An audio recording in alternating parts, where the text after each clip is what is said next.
Now we're going to start talking about the secondary mortgage market. So I'm going to use that term, and we're going to discuss mortgage pass-throughs, mortgage pass-through securities. So the secondary market in mortgages, or the secondary mortgage market. Okay, so what do we mean by a secondary mortgage market? The idea of a secondary market in mortgages, or secondary mortgage market, is to enable pension funds and mutual funds to invest in mortgages. But if you sell a mortgage, sell mortgages one by one to pension funds and mutual funds, there are a bunch of problems with that. One of which is that the transaction cost per sale is high, so there's there'd be a lot of overhead if you sold individual mortgages in a secondary market. And in addition, an individual mortgage doesn't give you any diversification. What these people want is some diversification so that in some sense prepayments average out.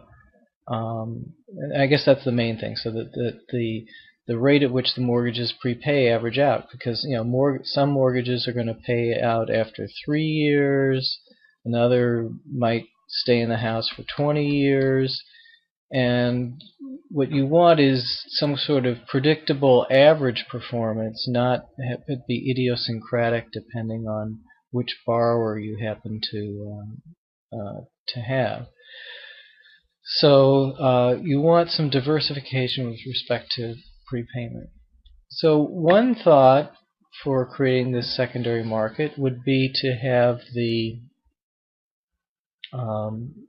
intermediary own the mortgages and issue bonds with the mortgages as collateral. So that would be known as a covered bond. However, that's not what emerged in this country. What emerged in this country was pooling the mortgages. So you take a pool of similar mortgages. Similar in terms of the coupon and the remaining maturity. That is, you're not going to mix a loan that's due in 2025 with a loan that's due in 2035. And you're not going to mix a coupon of 5% and a coupon of 5.5%, the coupon being the interest rate on the mortgage. That you want them to be similar in those terms. And the cash flows from the mortgage pass through. That's the main characteristic of mortgage-backed securities, is that they pass through the conduit who issues the securities to the investors. So you can think of having a whole bunch of mortgages, and they're all paying their principal and interest. That is, the monthly payments on the mortgage. And those monthly payments come from the individual borrowers. So we have the borrowers here. They come into a servicer, and I think you'll remember we talked about the role of a mortgage servicer. And the servicer will then usually take a servicing fee and then pass those payments to the conduit and then pass them in turn on to investors.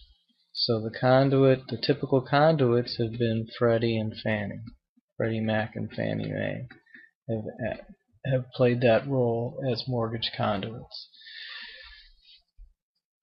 So the borrower, let's say, has a 4.25% mortgage coupon, or mortgage interest rate.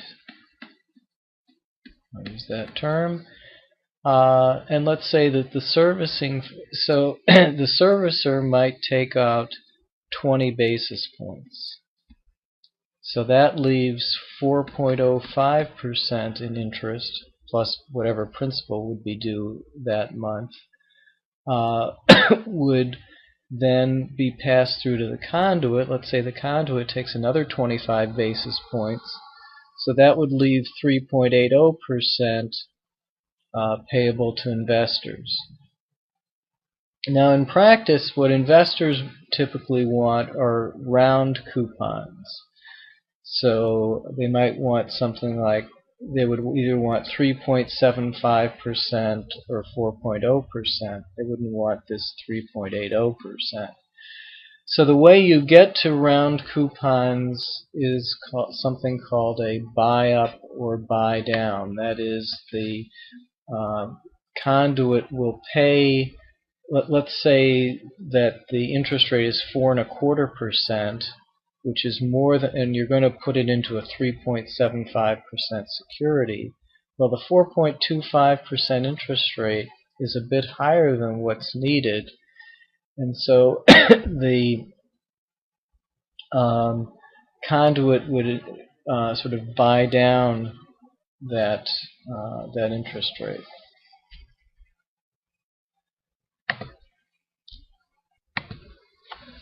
That is, the conduit might take a higher fee. Instead of 25 basis points, might take 30 basis points in the fee, and in exchange for that, kind of pay more for that mortgage while it's getting that higher fee. So the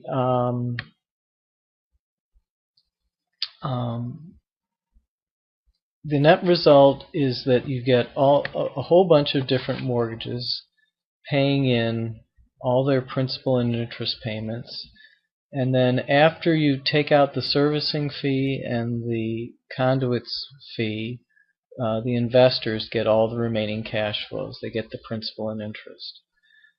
And what that means is, if there are prepayments, so that mortgages pay off early, the investors get some of that cash flow early. So investors are getting a shared interest in these pooled cash flows. So if there's a $1 million security, let's say $1 million worth of mortgages in a security, and an investor buys a 1/10 interest, let's say they pay $100,000, they get $100,000 worth of this security, then as these mortgage cash flows come in, that investor will get 1/10 of the cash flows. So if, in particular, if prepayments come in, so that we're getting a lot of principal paid down, then this investor would get 1/10 of those prepayments as they come in. So that's the sense in which this is just a pure pass-through of cash flows. Now, the question happens, what happens when there's a mortgage default? And with Freddie Mac and Fannie Mae standing in to provide a guarantee, when a mortgage defaults, from an investor's point of view, it acts exactly like a prepayment. So a default works like a prepayment to the investor.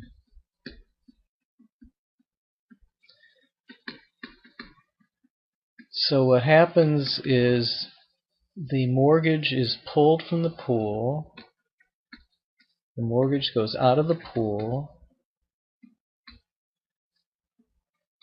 Freddie, let's say if it's Freddie Mac, pays all the principal, the unpaid balance, to the investors, and then I guess by the way, on this diagram of investors, I probably should have put sort of arrows showing there can be many investors in a given pool of mortgages. So the Freddie Mac pays principal to the investors, and then Freddie has to try to recover the value from the house. Remember, they've got the house as collateral, and then they absorb whatever loss.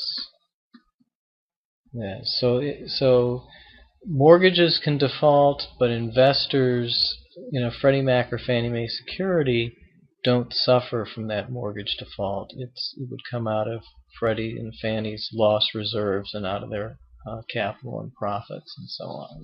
It would be a negative for them, not for investors. For investors, again, it shows up like a prepayment. So again, the main picture is that you're pooling a lot of mortgages together, and the cash flows from the mortgage primarily pass through and get passed along to investors, and that's why it's called a pass-through security.